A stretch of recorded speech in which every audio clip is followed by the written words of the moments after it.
আমার সাথে আমি এখানে তার সাথে একটা আমার একটা কোশ্চেন আনসার দেন। আমরা একটু স্টুডেন্ট, অস্ত্র কি আমাদের হাতে ছিল নাকি পুলিশের হাতে ছিল? কার হাতে ছিল আপনি বলেন? আপনার কাছে প্রশ্ন রেখেছিলাম, না আপনি আনসারটা দেন, আমার আনসারটা লাগবে। অস্ত্র কার হাতে ছিল? অস্ত্র কার হাতে ছিল বলেন? আমার হাতে ছিল নাকি পুলিশের হাতে ছিল? না আপনি আপনি আপনি আনসারটা দেন, আপনি আনসারটা দেন। আমার নিরাপত্তা বাহিনীর কাছে অস্ত্র থাকবে। নিরাপত্তা বাহিনীর কাছে অস্ত্র থাকবে, তাই বলে এরকম সাঁতাল স্টুডেন্টের কাছে গুলি করতে পারবে, এটার অধিকার দেয় না।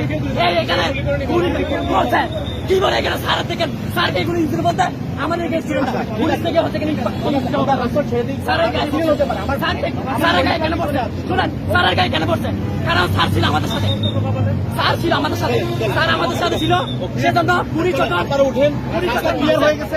স্যারের গায়ে পড়ছে। শুনো ভাই, আমাদের স্যার বলছে আমরা জাস্ট একটা কিন্তু এখানে হুট করে এসে